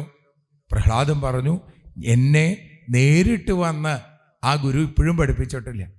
ആ ഗുരുവിൻ്റെ അനുഗ്രഹം കൊണ്ട് എനിക്കിതൊക്കെ ഓർമ്മ വരുന്നു. ഞാനിതൊക്കെ പഠിച്ചത് എൻ്റെ അമ്മയുടെ ഗർഭപാത്രത്തിൽ വെച്ചാ. അതെങ്ങനെയാണ് പ്രഹ്ലാദൻ അറിയണത്? അതോ അമ്മ പറഞ്ഞു തന്നിട്ടുണ്ടല്ലോ. അച്ഛൻ മന്ദരപർവ്വതത്തിൽ തപസ്സിന് പോയ സമയത്ത് ദേവേന്ദ്രൻ്റെ നേതൃത്വത്തിൽ ദേവന്മാര് നമ്മുടെ അസുരപ്പടയെ മുഴുവൻ പാമ്പ് ഉറുമ്പുകളെ പിടിച്ചു തിന്നതുപോലെ ആക്രമിച്ചപ്പോൾ അമ്മ രക്ഷ തേടി അവിടുന്ന് ഓടിപ്പോവാൻ പുറപ്പെട്ടപ്പോഴേക്കും ദേവേന്ദ്രൻ വാളുയർത്തി അമ്മയുടെ മുടിയിൽ പിടിച്ച് വലിച്ച് അമ്മയെ കൊല്ലാനായിട്ട് കൊണ്ടുപോയപ്പോൾ ഈശ്വര കാരുണ്യം കൊണ്ട് അവിടെ നാരദ മഹർഷി പ്രത്യക്ഷപ്പെട്ടു. നാരദ മഹർഷി പറഞ്ഞു, ഒരിക്കലും പ്രാഹമൈനാം സുരപതേ നേതുമർഹസ്യനാഗസം മുഞ്ച മുഞ്ച മഹാഭാഗ സതിം പരപരിഗ്രഹം. മറ്റുള്ളവരുടെ ഭാര്യമാരെങ്ങനെ പിടിച്ചുകൊണ്ടുപോയി പാടില്ല എന്ന് പറഞ്ഞപ്പോൾ ദേവേന്ദ്രൻ പറഞ്ഞു, ഇവളിലുള്ള ആ ആസുരീയമായ വീര്യത്തെ ഇല്ലാതെയാക്കിയിട്ട് ഇവളെ ഞാൻ വിട്ടോളാം. പറഞ്ഞു, പറ്റില്ല. അങ്ങ് ഉദ്ദേശിക്കുന്നത് പോലെ അസുരവീര്യമാണെങ്കിലും എന്തിന് അസുരാരികൾ പോലും പ്രകീർത്തിക്കുന്ന ഭക്ത മാനസമാണ് ഈ കയാധുവിൻ്റെ ഉള്ളിലുള്ളത്. ദേവർഷിയുടെ വാക്ക് സത്യമായി എന്ന് വേണം കരുതാൻ. ഭഗവാനിൽ എനിക്ക് ഭക്തിയുണ്ടോയെന്ന് എനിക്കറിയില്ല, പക്ഷേ ആ ഭഗവാന്റെ കാരുണ്യം ആവോളം ഞാൻ അനുഭവിക്കുന്നുണ്ട്. അതുകൊണ്ടാണ് 14 ലോകങ്ങളും കീഴടക്കിയ എൻ്റെ അച്ഛൻ പല രീതിയിൽ എന്നെ കൊല്ലാൻ നോക്കിയിട്ടും കൊല്ലാൻ സാധിച്ചില്ലല്ലോ. നിങ്ങൾ കണ്ടതല്ലേ, അച്ഛൻ്റെ പുരികക്കൊടി ഒന്ന് ചലിച്ചാൽ, അച്ഛൻ്റെ കടക്കൊന്ന് ചുവന്നാൽ പേടിക്കുന്നു സകല ലോകപാലന്മാരും എന്നിരിക്കെ കേവലം 5 വയസ്സുള്ള എനിക്ക് അച്ഛനെ ധിക്കരിക്കാൻ, അച്ഛൻ്റെ വാക്കുകൾ അനുസരിക്കാതിരിക്കാൻ എനിക്ക് ശക്തിയുണ്ടെങ്കിൽ അത് ഭഗവാനിലുള്ള ഭക്തി മാത്രമാണ്. എന്നാൽ ആ ഭക്തി പോലും ഭഗവാന്റെ കാരുണ്യമാണ്. അതുകൊണ്ട് ആ ഭഗവാന്റെ പാദങ്ങളെ ആശ്രയിക്കുക. ശ്രദ്ധയാ തൽകഥായാം ച കീർത്തനൈർ ഗുണകർമ്മണാം തൽപാദാംബുരുഹധ്യാനാൽ തല്ലിംഗേക്ഷാർഹണാദിഭി. അങ്ങനെ എല്ലായിടത്തും ഭഗവാനെ കണ്ടുകൊണ്ട് ആ ഭഗവാനെ മാത്രം വിചാരിച്ചും കൊണ്ട് ഭഗവാന്റെ നാമം ജപിച്ചും കൊണ്ടിരുന്നാൽ ദേവനോ അസുരനോ മനുഷ്യനോ യക്ഷനോ ഗന്ധർവനോ ആരുമായിക്കൊള്ളട്ടെ, ബ്രാഹ്മണനോ ഋഷിയോ അസുരനോ ആരുമായിക്കൊള്ളട്ടെ, അവർക്കൊക്കെ ആ ഭഗവാനിൽ ഭക്തിയുണ്ടാവും. അവർക്ക് മംഗളം വന്നു ചേരുകയും ചെയ്യും. ദാനവും തപസ്സും ശുദ്ധിയും വ്രതങ്ങളും ഒന്നും ഭഗവാനിലുള്ള അമലമായ ഭക്തിക്ക് തുല്യമല്ല. അതുകൊണ്ട് നിങ്ങളെല്ലാവരും ഭഗവാനിൽ ഭക്തിയുള്ളവരായിട്ട് തീരൂ. ആസുരീയമായ ഭാവത്തെ ഉപേക്ഷിക്കൂ. പക്ഷികള്, മൃഗങ്ങള് എന്ന് വേണ്ട ദൈതേയന്മാര്, അസുരന്മാരും യക്ഷരക്ഷസുകളും സ്ത്രീകളും ശൂദ്രന്മാരും ഗോപികമാരും ഒക്കെ ഭഗവാനിൽ ഭക്തിയുള്ളവരായി ആ ഭഗവാന്റെ ഗതി, ഭഗവാന്റെ പരമമായ ഗതിയിലേക്ക് എത്തിച്ചേർന്നിട്ടുണ്ട്. അതുകൊണ്ട് ഏകാന്ത ഭക്തിർ ഗോവിന്ദേ യൽ സർവത്ര തദീക്ഷണം. എല്ലായിടത്തും ഭഗവാനെ കണ്ടുകൊണ്ട് ആ ഭഗവാന്റെ നാമങ്ങളെ നിങ്ങൾ ഉച്ചൈസ്തരം ഘോഷിക്കുവിൻ.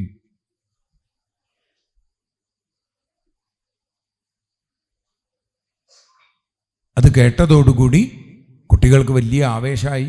പ്രഹ്ലാദ, ഞങ്ങൾക്ക് ആ നാമസങ്കീർത്തനം ഒന്ന് പറഞ്ഞു തരൂ. പ്രഹ്ലാദൻ ഇടയ്ക്കിടയ്ക്ക് ചെല്ലണത് ഞങ്ങൾ കേട്ടിട്ടുണ്ട്, എങ്കിൽ ഞങ്ങളും ആ ഭഗവാന്റെ നാമം ജപിക്കാം. ആ ഭഗവാനെ ജപിച്ചാൽ, ആ നാമം ജപിച്ചാൽ ആ ഭഗവാൻ രക്ഷിക്കുമെങ്കിൽ, നമ്മുടെ നാഥനാണ് ആ ഭഗവാനെങ്കിൽ ഞങ്ങളെല്ലാവരും വിളിക്കാം. പ്രഹ്ലാദൻ പറഞ്ഞു തരൂ എന്ന് പറഞ്ഞപ്പോൾ പ്രഹ്ലാദനിതാ ഉറക്കെ ഗോവിന്ദ മാധവ കേശവ ഹരേ നാരായണ എന്നിങ്ങനെ ഉറക്കെ നാമം ജപിച്ചതോടുകൂടി എല്ലാവരും ഒരുമിച്ച് നാമം ജപിക്കാൻ തുടങ്ങി. ആ നാമജപം ലോകത്തെ മുഴുവൻ ഭക്തിപൂരിതമാക്കുന്ന സമയത്ത് ഭയത്തിൻ്റെ, ആ വിദ്വേഷത്തിൻ്റെ കനൽക്കട്ടകൾ കണ്ണിൽ ചേർത്തു വെച്ചും കൊണ്ട് അവിടേക്ക് പാഞ്ഞെത്തി ഹിരണ്യകശിപു. ഷണ്ടാമൃക്കന്മാർ പറഞ്ഞു, ഞങ്ങൾക്ക് ആ ഉണ്ണിയെ നിയന്ത്രിക്കാൻ സാധിക്കണില്ല. ആ ഉണ്ണി മാത്രമല്ല, അവിടെയുള്ള സകല അസുരക്കുട്ടികളും ഉറക്ക നാമം ജപിക്കുകയാണ്, ഞങ്ങൾ എന്തു ചെയ്യണം എന്ന് ചോദിച്ചപ്പോൾ ഹിരണ്യകശിപു സർപ്പപദാഹതൈവശ്വസൻ പ്രകൃതി ദാരുണ, അവിടേക്കൊരു വരവ് വന്നു എന്നാണ്. ആ ഭഗവാന്റെ ദിവ്യമായ അവതാരത്തിൻ്റെ സമയമായി എന്ന് മനസ്സിലാക്കി ബ്രഹ്മരുദ്രാദി ദേവന്മാരൊക്കെ തന്നെ തയ്യാറായി നിൽക്കണു. പ്രഹ്ലാദനെ ഹിരണ്യകശിപു ദ്രോഹിക്കാൻ വരുന്നു.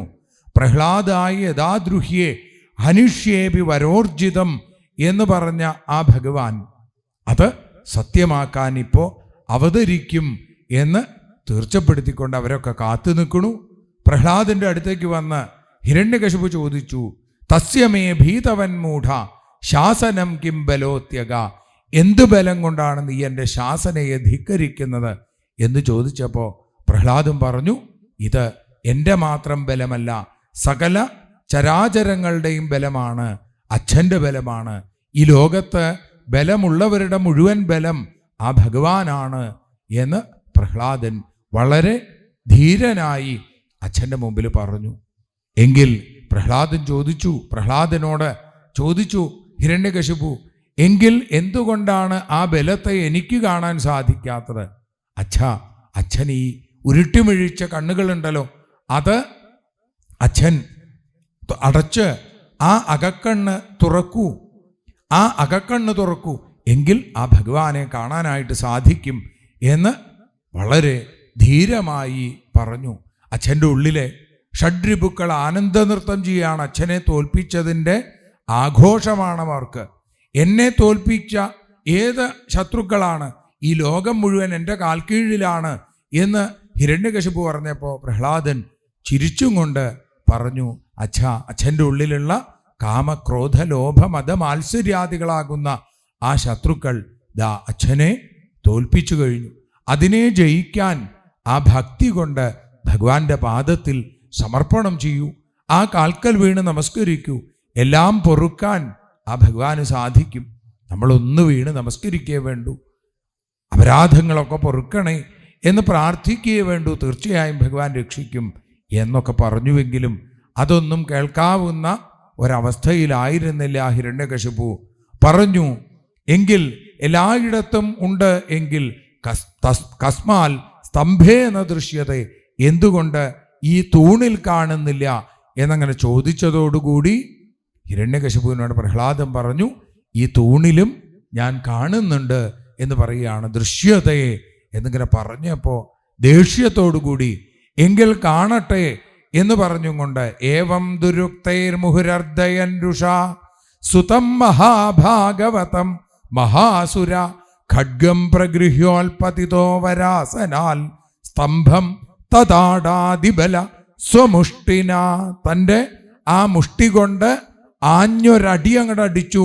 ആ അടിയിൽ ആ അണ്ടകടാഹം മുഴുവൻ ഞെട്ടിവിറച്ചും കൊണ്ട് എല്ലാവരും പേടിച്ച് അവിടുന്ന് ഒരു അട്ടഹാസമുണ്ടായി.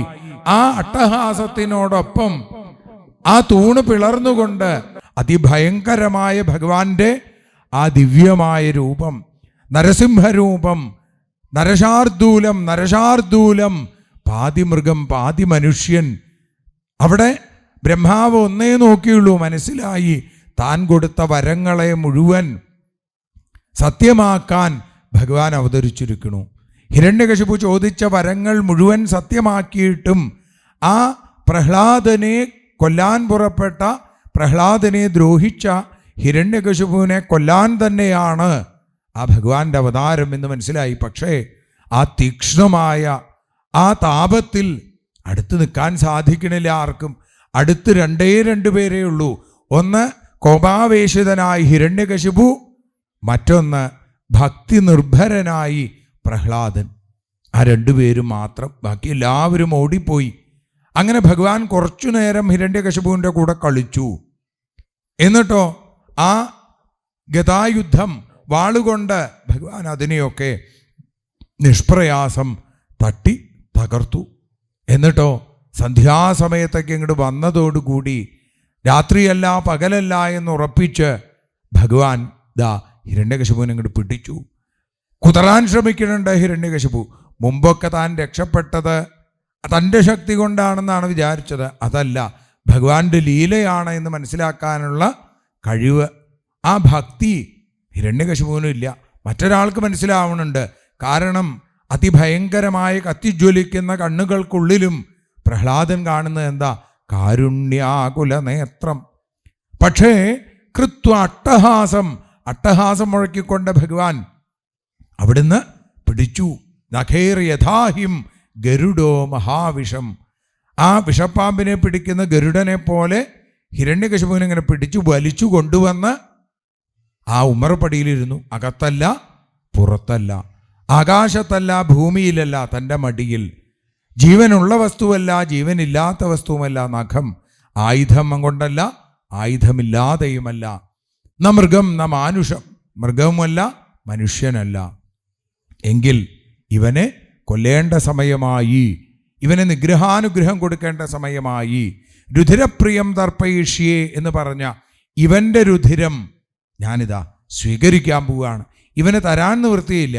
തരാൻ പറ്റാത്തവരിൽ നിന്ന് തട്ടിയെടുക്കുന്ന ആ കാരുണ്യസ്വരൂപൻ, അത് സുദാമാവിൻ്റെ 4 പിടി അവലാണെങ്കിലും ഗോപികമാരുടെ കയ്യിലുള്ള വെണ്ണയാണെങ്കിലും സ്വീകരിക്കുന്ന ഭഗവാൻ അവിടെ അത്ഭുതം കാണിച്ചും കൊണ്ട് ലോകത്തെ മുഴുവൻ പേടിപ്പിച്ചു നിർത്തിയ ആ നിമിഷത്തിൽ ഹിരണ്യകശിപുവിനെ മടിയിലിങ്ങോട്ട് കിടത്തി ഭാഗവതം ചോദിക്കുന്നു, ഇതുപോലൊരു ഭാഗ്യം ലോകത്തിൽ ആർക്ക് കിട്ടിയിട്ടുണ്ട്? ഈ ഹിരണ്യകശിപുവിനല്ലാതെ. കാരണം ഭഗവാന്റെ മടിയിൽ കിടന്നുകൊണ്ട് മരിക്കാൻ സാധിക്കുക എന്ന മഹാഭാഗ്യം. മൃതിയിൽ ഭഗവത് സ്മൃതിയായാൽ തന്നെ ഭഗവാന്റെ ലോകത്തിലേക്ക് എത്തുമെന്നിരിക്കെ ആ വിഷ്ണു പാർഷദന്മാരിൽ ഒരുവനായ ഹിരണ്യകശിപുവിൻ്റെ മാറിലേക്ക് ഭഗവാൻ തൻ്റെ കൂർത്തുമൂർത്ത നഖങ്ങളെ കുത്തിയിറക്കി ഒരു കീറങ്കിട് കീറി. നഖാങ്കുരോൽപാട് ദഹൃൽ സരോരുഹം. പട്ടേരിപ്പാട് പറയണു, പായമുദൈരയോ ബഹുജകൾ സംഹാരി സിംഹാരവാൻ. അലറി വെളിച്ചും കൊണ്ട് ഭഗവാൻ ആ രക്തം വാരിക്കോരി കുടിച്ചു എന്ന് മാത്രമല്ല, അവൻ്റെ ആ ജഡം വലിച്ചെറിയുന്നതിന് മുമ്പ് കുടൽമാലയെടുത്ത് കഴുത്തിലണിഞ്ഞു. ആർത്തട്ടഹസിച്ചുകൊണ്ടിരിക്കുന്ന ആ ഭഗവാന്റെ അടുത്തേക്ക് ഓടിയെത്തിയ ഹിരണ്യകശിപുവിൻ്റെ കൂട്ടാളികൾ, അവരെ മുഴുവൻ ഭഗവാൻ അടിച്ചു ഓടിച്ചു. എല്ലാവരും പേടിച്ചു വിറച്ചു നിൽക്കണു. ബ്രഹ്മാവ്, മഹാദേവൻ, ദേവേന്ദ്രൻ, ഈ 3 പേർ മാത്രമാണ് ഭഗവാന്റെ മുമ്പിൽ ഒറ്റയ്ക്ക് വന്ന് സ്തുതിക്കാനുള്ള ധൈര്യമെങ്കിലും കാണിച്ചത്. അത് കുറേ അകലെ നിന്നാണ്. പിന്നെ ഋഷീശ്വരന്മാർ, പിതൃക്കൾ, സിദ്ധന്മാർ, വിദ്യാധരന്മാർ, നാഗങ്ങൾ, മനുക്കൾ, പ്രജാപതിമാർ, ഗന്ധർവന്മാർ, ചാരണന്മാർ, യക്ഷന്മാർ, കിംപുരുഷന്മാർ, വൈതാളികന്മാർ, കിന്നരന്മാർ, വിഷ്ണു പാർഷദന്മാർ, സകല ആളുകളും വന്ന് സ്തുതിച്ചു നോക്കി. യാതൊരു ഫലവും ഉണ്ടായില്ല. ഭഗവാന്റെ കണ്ണുകളിൽ നിന്ന് ആ കത്തുന്ന അഗ്നിസ്ഫുലിംഗങ്ങൾ കണ്ട് പേടിച്ചു എല്ലാവരും. വൈകുണ്ഠത്തിൽ നിന്ന് ശ്രീഭഗവതിയെ കൊണ്ടുവന്നു. അദൃഷ്ടാശ്രുതപൂർവത്വാൽ, മുമ്പ് കണ്ടിട്ടില്ല ഇങ്ങനെ ഒരു സ്വരൂപം. അതുകൊണ്ട് ആ ശങ്കയോടുകൂടി ദേവി പറഞ്ഞു, ഞാൻ പോണില്ല, എനിക്ക് അങ്ങോട്ട് പോകാൻ തന്നെ ധൈര്യമില്ല. ഇനി എന്തു ചെയ്യും? ബ്രഹ്മാവ് ചോദിച്ചു. ഇനി ചെയ്യാൻ നമ്മളൊക്കെ പോയി സ്തുതിച്ചിട്ട് കാര്യമില്ല. ഇവിടെ സാക്ഷാൽ ദേവേ ആ രുദ്രൻ ഭഗവാനെ ഭക്തവത്സല എന്നൊക്കെ വിളിച്ചു. പക്ഷേ ഭക്തന്മാരിലാണ് ഭഗവാൻ വാത്സല്യം കാണിക്കുക. അതുകൊണ്ട് ആ ഭക്തനെ പറഞ്ഞയക്കൂ എന്നിങ്ങനെ പറഞ്ഞപ്പോൾ നേരെ പ്രഹ്ലാദൻ്റെ അടുത്തേക്ക് ചെന്നു. പ്രഹ്ലാദനോട് പറഞ്ഞു, പ്രഹ്ലാദന് പേടിയുണ്ടോ എന്ന് ചോദിച്ചപ്പോൾ പ്രഹ്ലാദൻ പറഞ്ഞു, ഞാൻ ആരെയാ പേടിക്കണത്?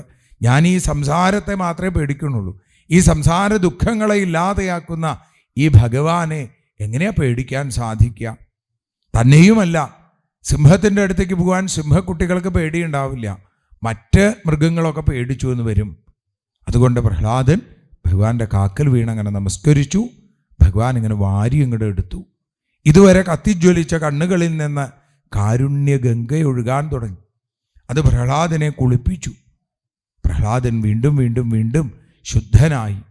ആ പ്രഹ്ലാദനെ മാറോട് ചേർത്ത് ഇങ്ങനെ പിടിച്ചു. മൃഗചേഷ്ട കാണിച്ചുകൊണ്ട് പ്രഹ്ലാദൻ്റെ ദേഹമാസകലം നക്കി തോർത്തി ഭഗവാൻ.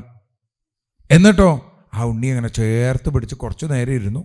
എന്നിട്ട് ലക്ഷ്മി ഭഗവതിയെ ഒന്ന് നോക്കി. ലക്ഷ്മിക്ക് മനസ്സിലായി ഇപ്പോൾ എത്തേണ്ട സമയമായി, ശാന്തനായി എന്ന് മനസ്സിലായപ്പോൾ അവിടുന്ന് ഓടി വന്നു.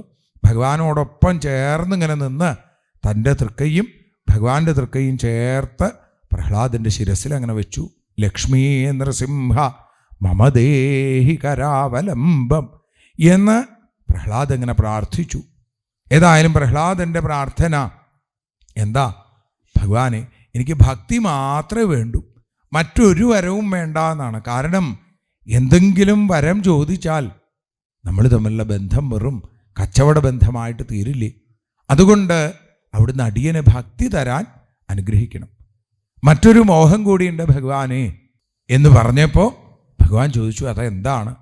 എത്രയോ പാപം ചെയ്ത എൻ്റെ അച്ഛനെ ആ പാപങ്ങളിൽ നിന്ന് മോചിപ്പിക്കാൻ ഭഗവാൻ പറഞ്ഞു, തീർച്ചയായും പാപങ്ങളിൽ നിന്ന് മോചിതൻ തന്നെയാണ് നിൻ്റെ അച്ഛൻ. കാരണം നിന്നെപ്പോലൊരു പുത്രനെ കിട്ടിയില്ലേ, ഇതിൽ പരം ഭാഗ്യം വേറെ എന്താ ഉള്ളത്?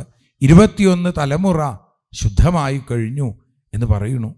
അവിടെ ആർത്തട്ടഹസിച്ചിരുന്ന ആ ഭഗവാൻ ഇപ്പോൾ ആനന്ദത്തിൻ്റെ വേണുഗാനം മുഴക്കുന്ന കാരുണ്യസ്വരൂപനായി മാറാൻ തയ്യാറെടുത്തു കഴിഞ്ഞു. അതാണ് നമുക്ക് നാളെ അനുസ്മരിക്കാനുള്ളത്.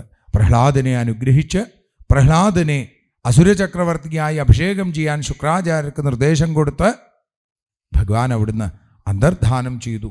എല്ലാവരിലും ഭയം വിതയ്ക്കുന്ന ആ നരഹരി രൂപം ഇന്ന് അഭയസ്വരൂപിയായി എല്ലാവരെയും അനുഗ്രഹിച്ചു കൊണ്ടിരിക്കുന്നു.